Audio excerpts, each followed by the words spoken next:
मैं रचना आज आप सामने लेकर आई हूँ हिस्ट्री चैप्टर नंबर 6 राज्य, राजा और एक प्राचीन गणराज्य।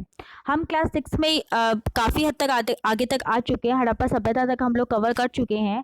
अब हम बात करेंगे कि किस तरीके से राज्य हुआ करते थे, राजाओं का शासन किस प्रकार से चल रहा था, ये जो शासक थे वो किस प्रकार से बनाए जाते थे, या प्राचीन गणराज्य किस तरह से चल रहे थे, उसके बारे में आज लोग हम बात करने वाले हैं। अगर हम आज की बात करें, प्रेजेंट की बात करें, हमारे देश में, भारत में, हमने सिविक्स में भी कोर्स कंप्लीट कर लिया है। उसमें कवर किया था कि हमारे देश में इस वक्त लोकतांत्रिक सरकार होती है। लोकतांत्रिक सरकार का चुनाव किया जाता है। जैसे हमारे यहाँ पे प्रधानमंत्री का चुनाव किया जाता है, मुख्यमंत्री का चुनाव किया जाता है। पहले भी संभवतः ऐसा हुआ करता होगा, जो लोग हैं वो अपने राजा को चुना करते होंगे।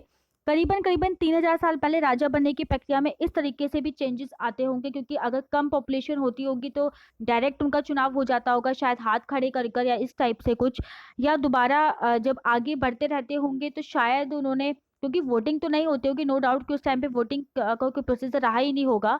ना तो ईवीएम मशीन रहती होगी कभी, और ना ही कोई इतना बड़ा पेपर वर्क होता होगा।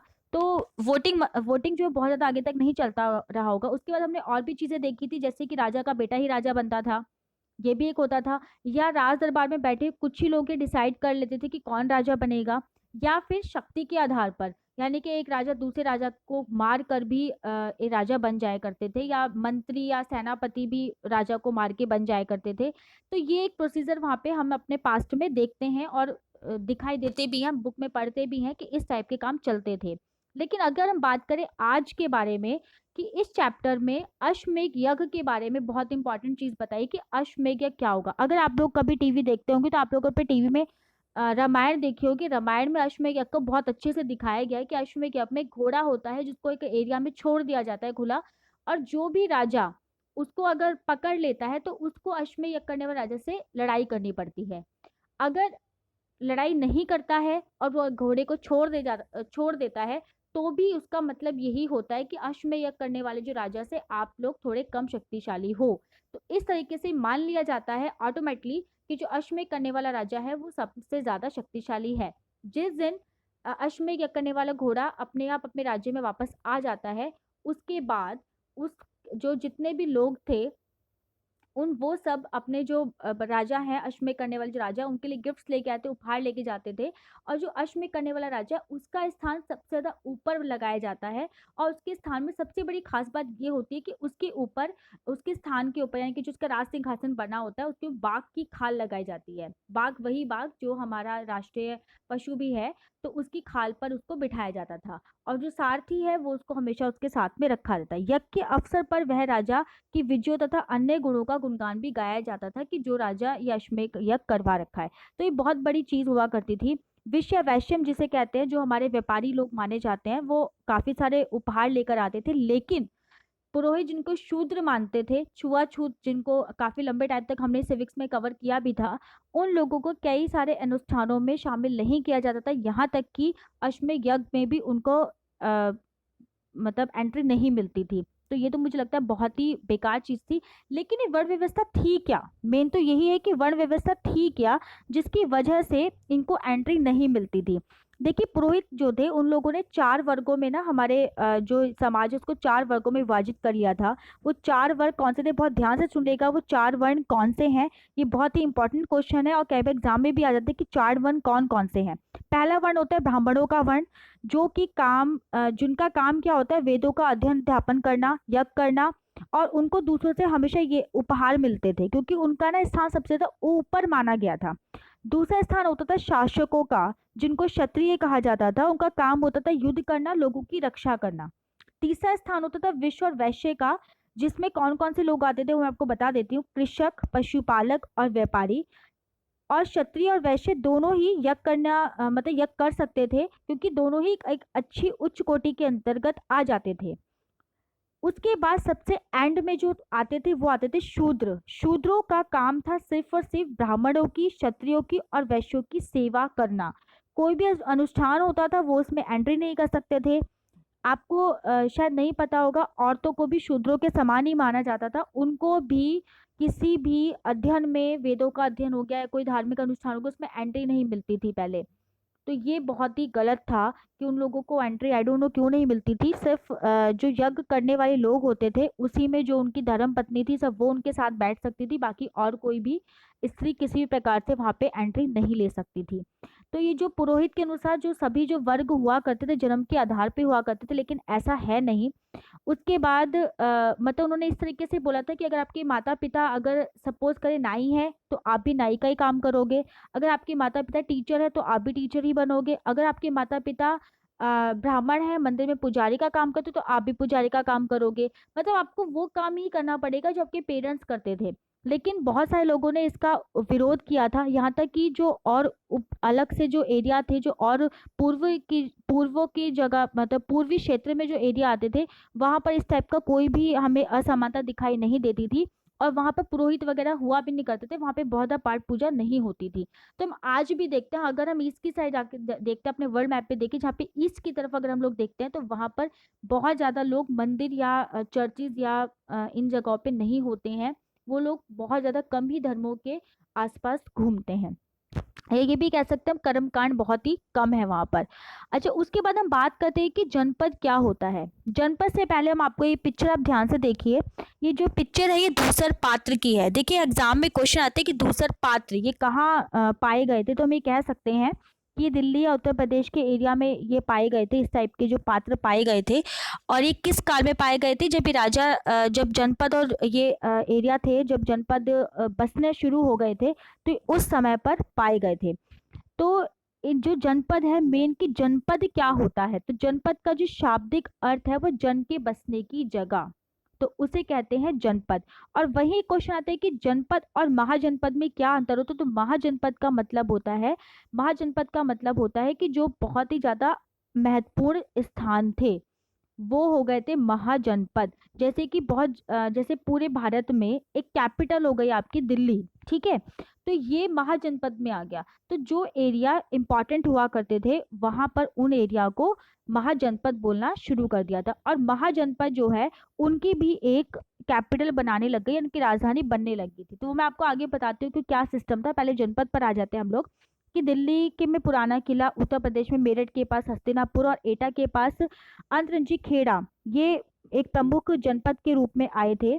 और यहाँ का अगर हम पता लगे तो यहाँ पर लोग इम्पोर्टेंट एक मिट्टी के बर्तन बनाते थे, जो आपको पिक्चर में साफ दिखाई दे रहा है। मिट्टी के बर्तन बना रहे थे, कुछ धूसर और कुछ लाल रंग के होते थे। और इसमें जो मेन था इस प्रकार के जो बर्तन थे चित्रित हुआ करते, यानी कि आप इसको ध्यान से देखिए तो इसमें पिक्चर्स बनी हुई हैं, तो उनको चित्रित धूसर पात्र कहा जाता था। तो ये बहुत इंपॉर्टेंट है। उसके बाद हम आ जाते हैं जनपद पर कि जनपद क्या होता है। जनपद मैंने आपको बताई दी कि जनपद क्या होता है। तो जनपद में कई राजधानियां भी हुआ करती थी और उनकी भी किलेबंदी होती थी, और इनके चारों ओर लकड़ी, ईंट या पत्थर की ऊंची दीवारें भी बनाई जाती थी, ताकि जिससे कोई भी राजा जो है उन पर आक्रमण ना कर सके। तो ये इसीलिए महाजनपद को बहुत ज़्यादा अच्छे तरीके से तैयार किया जाता था। अब इसमें क्या था, जो राजा थे उन लोगों को भी क्या करना था, अपने किलों को बहुत अच्छे से रखना था। ईंटों या पत्थरों की आवश्यकता होती थी, इसके लिए वो बहुत दूर दूर से अपने यहाँ पर मजदूर बुलाते थे। अच्छा, राजाओं ने फिर अपना धीरे धीरे चेंजेस लाने शुरू करे। राजाओं ने अपनी सेना रखनी शुरू कर दी और सिपाहियों को नियमित रूप से वेतन देना शुरू कर दिया। और उनको जो प्रॉपर एक सिक्कों के रूप में उनको, यानी कि जो कॉइन्स होते थे, सोने के अशर्फिया, चांदी के अशर्फिया, जो भी उनके कॉइन्स होते थे, वो उनको प्रॉपर एक हर मंथ एक सैलरी के रूप में उनको देने लग गए। तो ये बहुत इंपॉर्टेंट था। लेकिन इन लोगों के पास पैसा आता कहाँ से था, वो बहुत ज़्यादा इंपॉर्टेंट बात होती है कि इन महाजनपदों के पास पैसा कहाँ से आता था। तो महाजनपदों के पास पैसा करों से आता था, यानी कि जो वो लोग कर लगाते थे।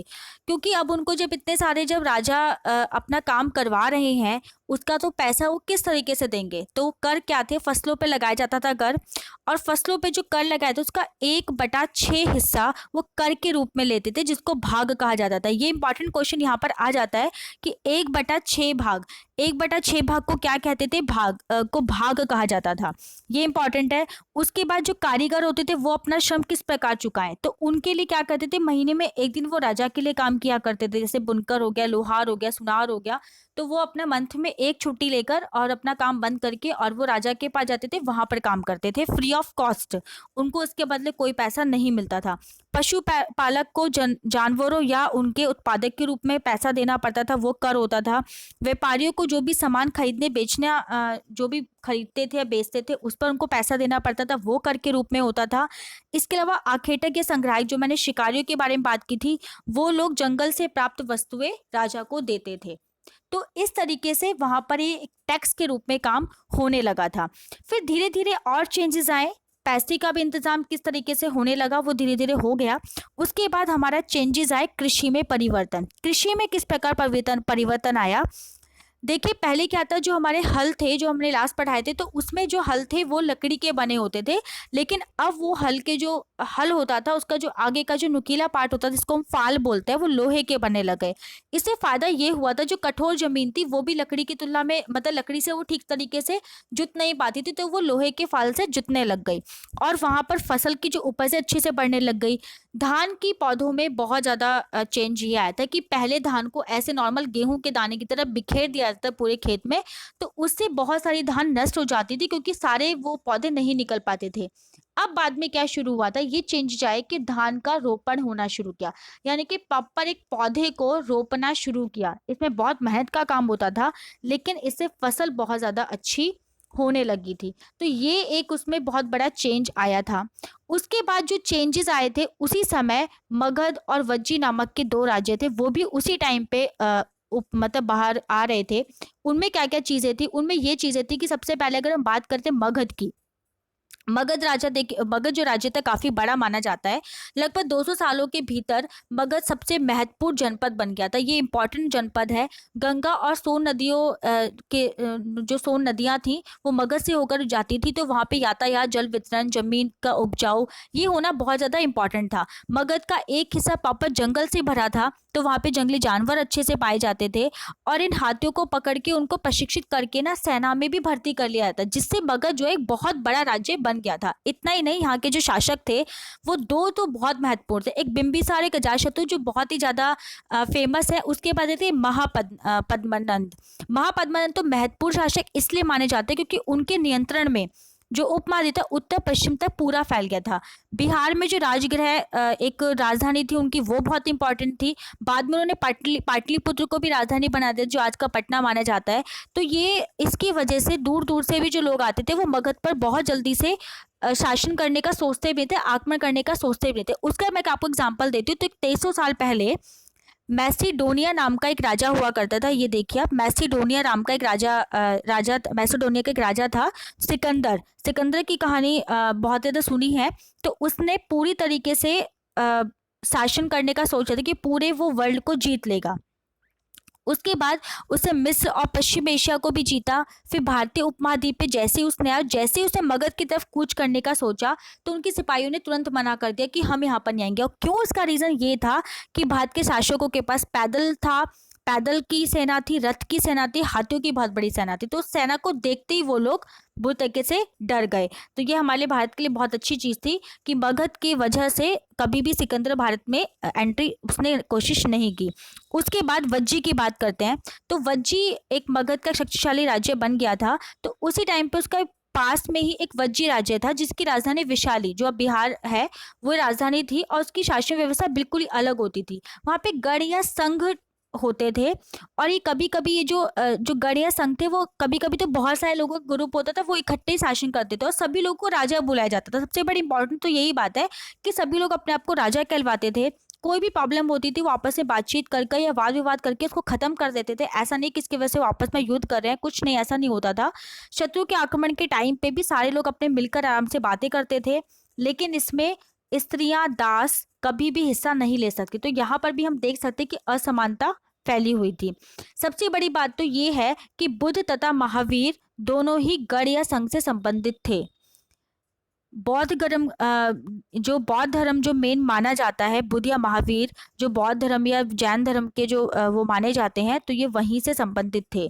तो ये एक इम्पॉर्टेंट चीज़ है इसमें। अच्छा, एक क्वेश्चन और यहाँ से बनता है, एक क्वेश्चन ये भी बनता है कि दीर्घ निकाय क्या है। तो दीर्घ निकाय एक प्रसिद्ध बौद्ध धर्म का ग्रंथ है, तो ये आपके लिए इम्पॉर्टेंट है। इसके बाद हम बात करेंगे कि जब हमारे भारत में इस तरीके से शासन प्रक्रिया चल रही थी, उसी टाइम पे 2500 साल के लगभग 25 साल पहले लगभग शासन व्यवस्था प्रजातंत्र या गणतंत्र जो हम कहते हैं वो एथेंस के लोगों में थी। एथेंस के लोगों में देखो वहाँ पे क्या डिफरेंस मिलेगा। अभी आपको बता दी कि यहाँ पे स्त्रियों को दर्जा नहीं मिलता था, ये सब नहीं मिलता। तो अब एथेंस में क्या था वो मैं आपको बताती हूँ। वहाँ पे ये प्रक्रिया थी कि 30 साल से ऊपर के सभी जो पुरुष थे उनको पूर्ण नागरिकता प्राप्त थी, लेकिन वो दास नहीं होनी चाहिए थे। तो यहाँ भी देखिए कि वहाँ पे भी कैसी व्यवस्था चल रही थी। इसके अलावा सभी लोग मतलब पूरे साल में कम से कम 40 बार बैठक बुलाया, तो सभी जो नागरिक थे वो भाग ले सकते थे। और शासन के पदों के लिए लॉटरियों द्वारा नियुक्ति की जाती थी। मतलब सब अपना नाम उसमें डाल देंगे और जिसका भी नाम निकला है वो राजा बन जाएगा, इस तरीके से। वहाँ पर भी औरतों को नागरिक का दर्जा नहीं मिला था। तो हम ये कह सकते हैं कि असमानता उस समय वहाँ भी फैली हुई थी। ये यूनान में एक राज्य है। व्यापारियों तथा शिल्पकारियों के रूप में भी एथेंस और काम करने वाले बहुत से विदेशियों को भी नागरिक अधिकार नहीं मिले थे।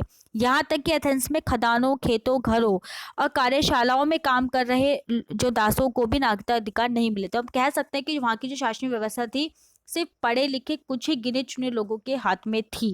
बाकी के वहाँ पर जो आम लोग थे उनका कोई भी शासन व्यवस्था में काम नहीं था। आई होप सो कि आपकी वीडियो पसंद आई होगी। Thank you.